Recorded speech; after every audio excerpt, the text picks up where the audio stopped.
청춘을 들여 천국을 산다 6번은 101페이지에서 시작합니다. 파트 3. 카투만두에 모인 가정 공동체. 8. 우리 가족이 받은 은혜. 내가 시간을 거슬러 예수님을 만난 때와 장소를 찾아가야 한다면 초등학교 4학년 때 여름 수련회가 열리고 있던 동네 교회로 돌아가야 한다. 교회 다니는 친구가 여름 수련회를 가보자고 해서 따라갔다가 수련회 마지막 밤에 십자가에 촛불 같은 것을 세워두고 자기 죄를 적은 종이를 화로에 넣어 태우는 의식 같은 걸 할 때 나는 예수님께 내 인생을 드리겠다는 다짐을 했다. 나를 초대한 친구는 정작 그 뒤로 교회에서 볼 수 없었다. 어렸지만 나는 일단 하기로 결심한 것에 대해서는 우직하게 충성하고 성실하고도 저돌적으로 실행해야 한다는 생각이 있었다. 게다가 우리 세대가 교회에서 배운 하나님을 위한 가장 큰 헌신은 선교사가 되는 것이었다. 하나님께 가장 좋은 걸 드려야 한다면 내가 드릴 것은 가장 힘들고 어려운 삶, 곧 선교사가 되는 것뿐이었다. 살아오면서 내 인생이 바람 앞에 촛불처럼 흔들릴 때마다 주님이 나를 붙잡아 주셨는데 그럴 때마다 선교사가 되기로 다짐했던 그 수련회의 마지막 날 밤을 생각한다. 그리고 다시 가려고 했던 곳을 향해 달려나간다. 내 성격은 지금도 어릴 때와 마찬가지로 일단 목표가 정해지면 뒤돌아보지 않고 불도저처럼 앞으로 달려가는 편이다. 그런데 이런 내가 네팔의 학교에서는 정반대의 스타일로 살고 있다. 밀어붙이지 않고 변화시키려 하지 않으며 답답해도 말하지 않는 걸 영성으로 여기고 꾸준히 기다린다. 원래의 내 성향과 정반대로 사역하고 있는 것이다. 이건 내게 열린 성품의 새 열매라고 생각한다. 하나님이 나를 헤아리시고 인정하시는 부분은 선교사로서의 내 업적이 아니다. 선교사의 제자도와 제자화라는 측면에서 보면 선교사가 원래 가지고 있던 성품을 뛰어넘어 새로운 성품을 가지는 것이 선교의 열매라는 생각이 내게는 있다. 내 성품 가운데 새롭게 변한 부분이 바로 하나님이 카운트다운 하시는 것, 곧 성령의 능력으로 맺힌 선교의 열매이다. 나는 이제 저돌적이지만 말하지 않는 영성, 이 두 가지의 성품을 동시에 소유할 수 있고 자유롭게 사용하는 사람이 됐다. 선교사가 되는 길에 있는 학교. 내가 한동대학교를 다니기로 선택한 건 선교사가 되겠다는 어릴 때의 마음이 그때도 있어서였다. 한동대학교에 가기 위해 공부해야 한다는 다짐을 벼락처럼 하게 된 날은 하나님께 씨름하듯 내 인생을 놓고 기도하고 있던 고3 초기의 어느 날이었다. 공부는 안 되고 방황은 되고 해서 기도원에도 다녀오던 무렵이었다. 우연히 화장실에서 신문을 보다가 한동대학교 신입생 모집 광고를 보았다. Why not change the world? 한 손에는 전공 지식을, 한 손에는 성경을 가진 하나님의 사람을 길러내겠습니다. 이 문구들이 나를 뒤흔들었다. 초등학교 시절엔 전교 1등이 아니면 성적이 아닌 줄 알던 내가 고등학생이 되어서는 사춘기를 앓고 있었다.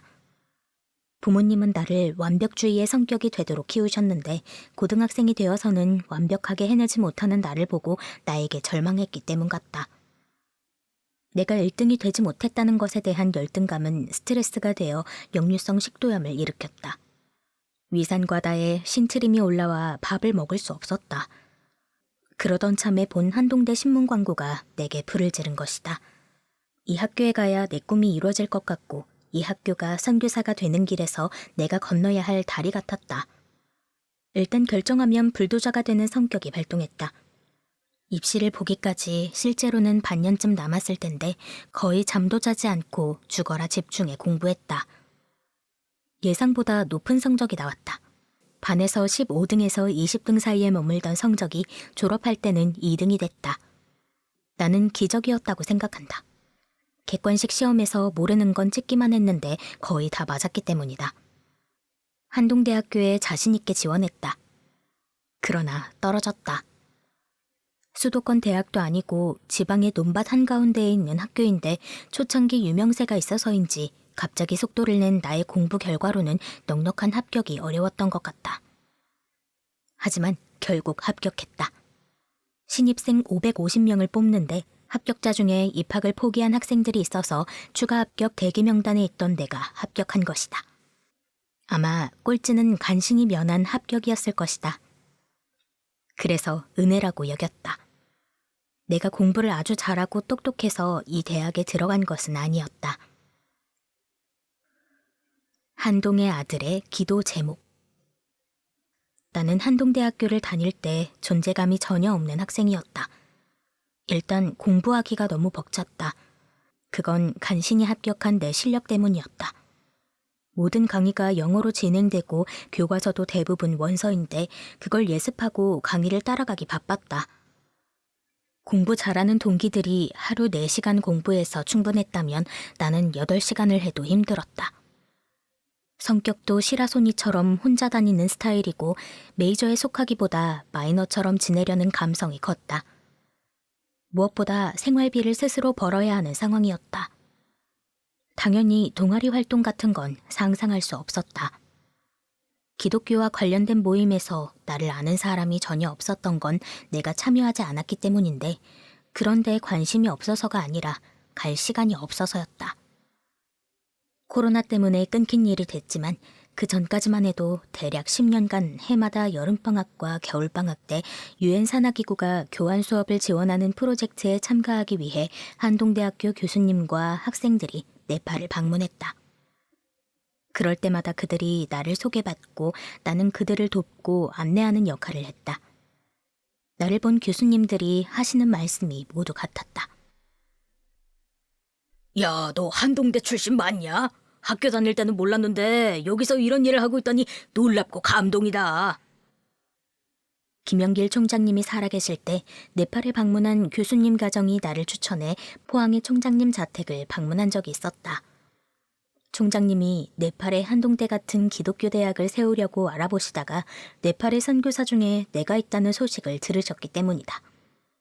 내가 학교에 다니던 시절엔 멀리서만 뵀던 분을 만나다니 너무 떨려서 아파트 초인종을 누르면서도 들어가서 무슨 이야기를 어떻게 해야 할지 몰라 주절거리기만 했던 기억이 있다. 총장님은 내가 학창시절에 보았던 모습 그대로 나를 격려하셨다. 집을 나설 때 총장님이 지갑을 꺼내 차비에라도 보태시라며 현금을 다 털어주시던 따뜻한 손길 잊을 수 없다. 훗날 나는 김영길 총장님께 이메일로 총장님이 가셨던 기독교 학교의 길에서 영향받아 여기 네팔에서 한 단계 더 나아가는 발길을 내딛고 있다는 편지를 썼다. 그런 연인으로 총장님의 부인 김영애 사모님이 한동대학교 이야기를 쓴 하나님의 산 역사 갈대상자의 후속편으로 구름 기둥을 내실 때 한동대 출신의 글을 모은 부분에 내 글이 포함되었다. 최근에 드림교회에서 개최한 선교사 힐링 캠프에 갔다가 깜짝 게스트로 오신 김영애 사모님을 만났다. 김영애 사모님과 함께 선교사 힐링 캠프에서 김영길 총장님의 사모님을 만났다. 인사드렸더니 우리 한동의 아들 기억한다며 반겨주셨다. 한동대학교에서 보낸 시간의 추억과 김영길 총장님에 대한 기억이 없었다면 지금의 언약학교가 나아갈 방향성도 없었을 거라는 생각이 든다. 네팔에서 기독교 학교를 한다는 것에 대한 내 나름의 생각은 있지만 부끄럽지 않은 제자가 되고 싶다는 기도 제목은 변함이 없다. 동생이 나보다 네팔을 더 좋아한다. 내가 대학생 때부터 그랬지만 네팔에 선교사로 오기로 했을 무렵에도 우리 집의 경제 형편은 좋은 편이 아니었다. 내가 학교 인근의 포항시에서 간신히 얻은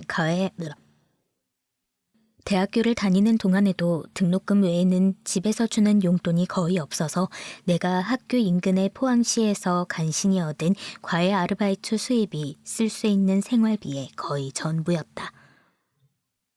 나는 과외비를 받으면 그걸로 대형마트에서 할인하는 레토르트 음식, 이른바 1분 카레 같은 걸 박스로 샀다. 그걸 기숙사 구석에 있는 전자레인지에 데워 하루에 한 번 제공되는 학식에서 몰래 덮어온 밥에 비벼 먹는 게 하루 2끼 중 하나인 저녁밥이었다. 기숙사에서 하루에 한 번 아침이 제공되는데 자율로 밥을 풀 때 2인분을 담아 비닐봉지 같은 것에 담아둔 걸 저녁에 데워 먹는 것이었다. 그렇게 학교를 다녔다. 내 동생은 나보다 어려운 상황에서 학교를 다녀야 했다. 대학도 편하게 다니지 못했다. 집의 형편이 그렇게 어려울 땐데 형이 덜컥 부모님과 자기를 두고 먼저 결혼해서 네팔에 가버리니 야속했을 것이다. 한동안 연락이 뜸했다. 그러던 어느 날 동생과 연락이 됐다. 나는 동생에게 네팔에 와서 형이 사는 모습도 보고 이래저래 조카도 볼 겸 한번 놀러 오라고 지나가는 말처럼 했다. 뜻밖의 동생이 오겠다고 했다. 그때 일이 너무나 감사한데 동생이 나보다 네팔을 더 좋아하고 즐기는 것이었다. 네팔이 동생 체질에 딱 맞았다. 돌아갈 생각을 하지 않았다.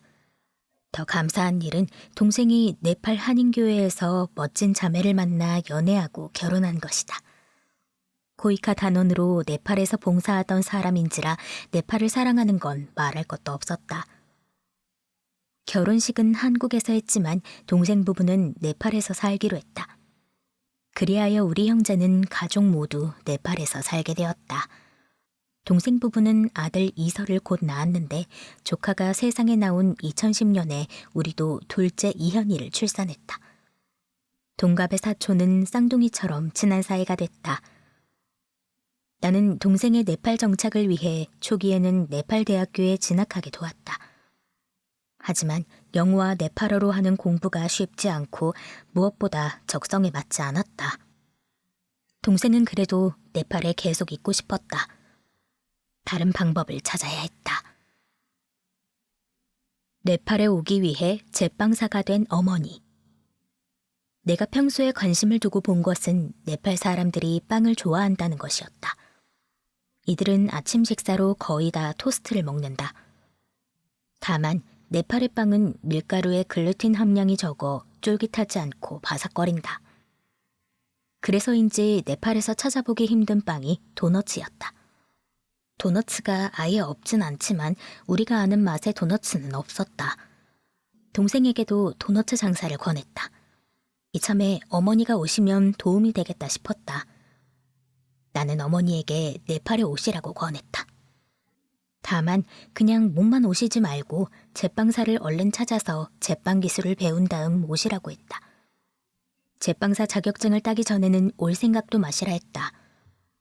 내가 어렸을 때 문제를 다 풀기 전에는 방에서 나올 생각 말라고 하시던 어머니가 이번에는 반대로 아들에게 공부하고 오라는 소리를 들으셨다.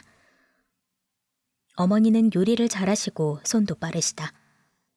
내가 남자이지만 요리를 곧잘하고 네팔에서도 동생과 동역자들과 함께 식당을 경영하면서 현지 재료를 활용해 음식을 만들 수 있는 것도 어머니에게 받은 유전 같다.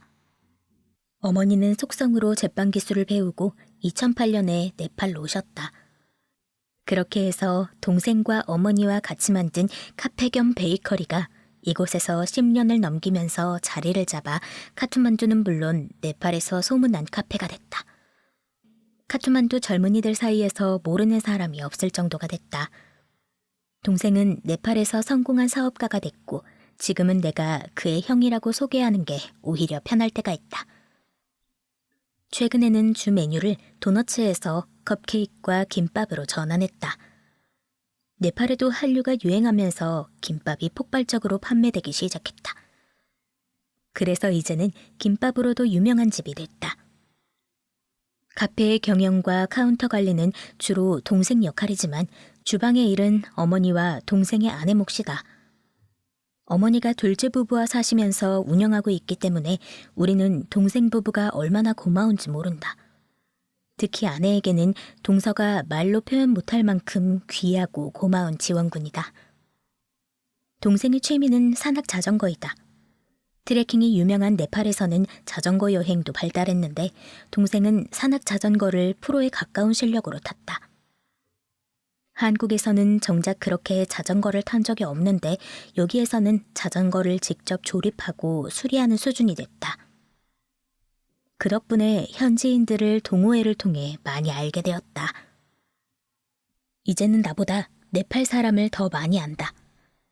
나는 의외로 사람을 많이 사귀는 편이 아닌데 동생은 사교성이 좋아서 인맥이 매우 넓다. 그래서 내가 동생에게 신세를 질 때가 있다. 풀 수 없는 문제나 어려움에 봉착하면 동생의 지인 찬스를 사용하는 것이다.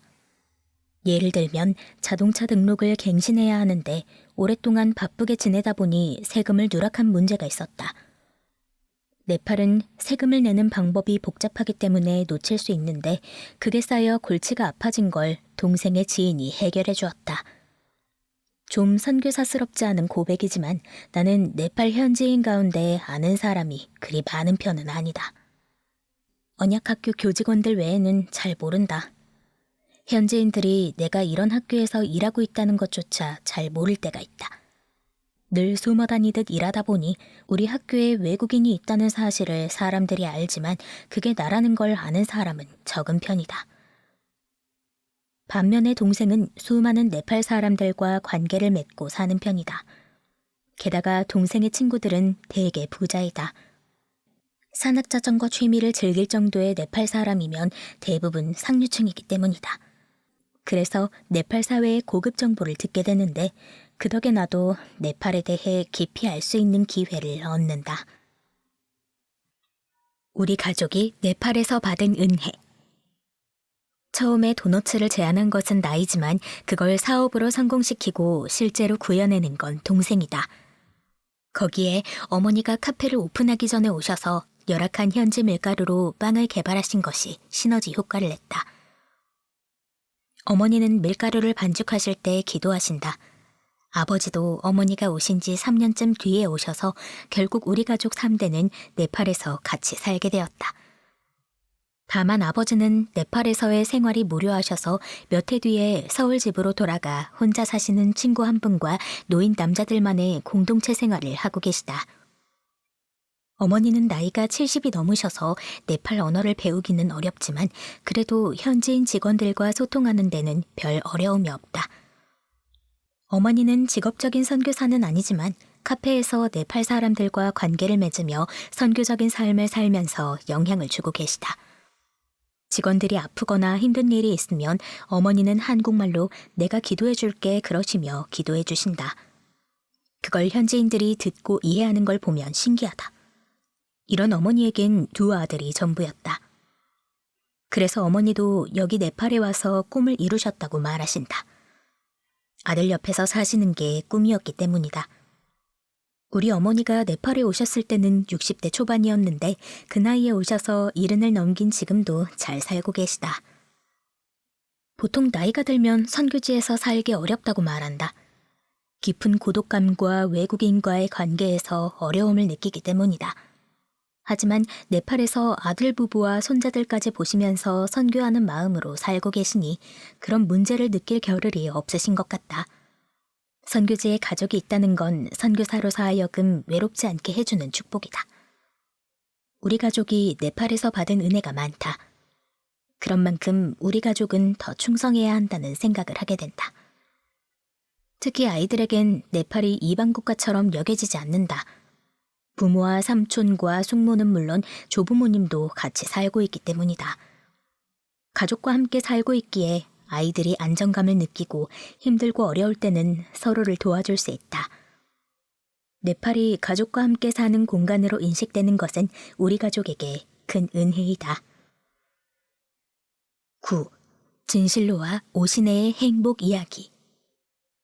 이 챕터는 진실로의 아내 오시네가 썼습니다. 원래 저 오시네는 남편을 만나기 전까지 엄청 평범한 아이였습니다. 태도는 바르고 별 문제 없는데 머릿속에 다른 생각이 하도 많아서 수업 시간에 생각이 마구 날아다니고 그래서 공부는 그저 그랬던 아이였지요. 교회는 유치원 때부터 다녔습니다. 외삼촌이 지금은 부산에서 목회하시는데 군대 계실 때 엄마에게 전도하셔서 엄마가 교회는 다녀야지 생각은 했지만 아빠가 안 믿으셔서 저희 남매만 보내셨거든요. 이사할 때마다 엄마가 집 근처의 교회로 보내주셨는데 작은 교회여서 중학생 때는 주보를 만들고 고등학생 때는 임원하고 찬양 인도도 했어요. 교회에서도 바르게 앉아있고 시간 맞춰 잘 가니까 선생님들이 이것저것 역할을 맡게 하셨습니다. 구원하심이 내 눈물에 있지 아니하며 대학은 한성대학교 경영학과에 들어갔는데 겁이 많아 혼자서는 도무지 학교 생활을 못할 것 같았어요. 대학 문화에 압도될 것 같고. 그래서 외삼촌에게 전화해서 삼촌, 나 기독 동아리 들어가야 할 것 같아 라고 상담하니 외삼촌이 잠깐 생각하시곤 그럼 CCC로 가라고 하셨어요. 그 무렵에 아버지가 지인의 전도를 받으시고 한영교회 사경회에 참석하셨습니다. 그러시더니 우리 가족이 다 이 교회에 간다면 나도 교회에 다니겠다라고 하셨어요.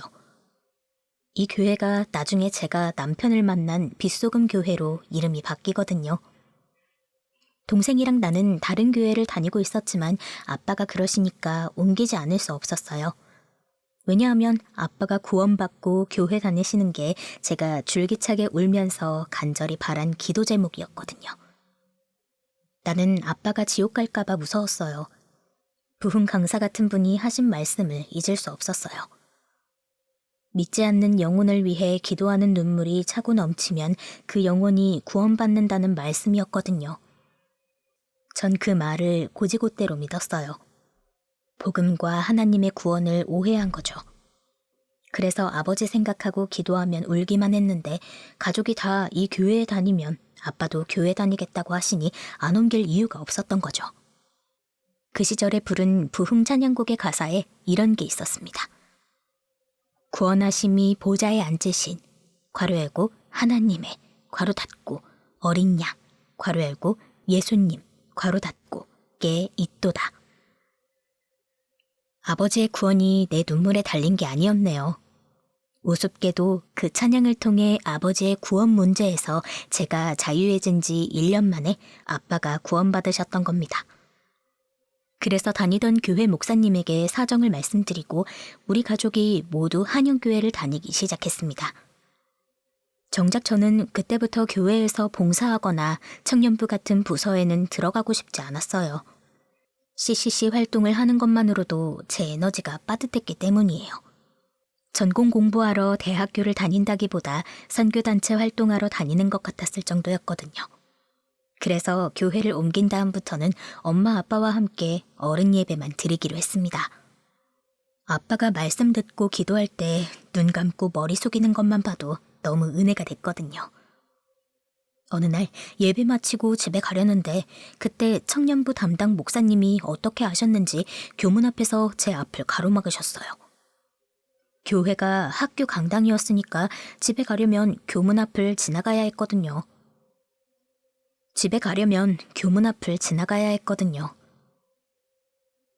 너 CCC 간사라며? 너 같은 애가 청년부 안 오면 어떻게 하냐? 당장 와라! 사람들이 다 쳐다보는데 한 10분을 와라, 안 가요, 무슨 소리냐 하는 실랑이를 한참 했던 것 같아요. 결국 제가 졌죠. 목사님을 어떻게 이겨요? 이번 주는 좀 생각해보고요. 이렇게 끌려가듯 가는 건 아닌 것 같아서요. 가더라도 다음 주부터 갈게요. 다음 주에 목사님과 한 약속대로 청년부에 갔습니다. 저 사람이 있더라고요. 남편은 그때 제대한 지 얼마 안 되었을 때라 짧은 머리를 노랗게 염색하고 청남방에 까만색 롱코트 차림이었습니다. 저를 보더니 대뜸 말을 놓았어요. 우리 청년부에서 나랑 동갑인 사람 내가 처음이다. 우리 둘뿐이야. 인사하자고 손을 건네는데 저야 속으로 이런 애가 있나 보다 했지 별 관심 없었어요. 솔직히 진짜. 저는 청년부에 나가면서도 처음엔 하는 일이 별로 없었습니다. 그런데 이상하게 자매들이 저를 가만두지 않는 거예요. 언니 하면서 성경 공부 인도해달라고 오고 다들 환대해주는 분위기였어요. 내가 다른 교회 다니다 이 교회에 온 건데 뭘 믿고 이렇게 나를 신뢰할까? 신기했어요. 목사님도 나를 바로 리더로 세워주려 하셔서 저는 교회 생활도 회복하고 청년부에서 자리를 잡아나갈 수 있었습니다. 너는 저 애랑 결혼할 거야. 얼마 뒤 청년부에서 방글라데시로 단기 선교를 가게 됐는데 저는 여러 번 선교 다녀와서 경험이 있었지만 그 교회 청년부는 처음이었어요. 남편이 그때 총괄 리더와 형제들을 이끄는 역할을 맡고 저는 자매들을 챙기는 리더로 임명됐어요.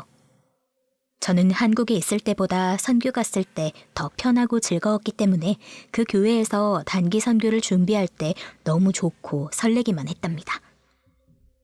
저는 바쁘게 살기보다 약간 여유롭게 사는 게 맞는 것 같아요. 그래서 선교지에 가면 굉장히 편했어요.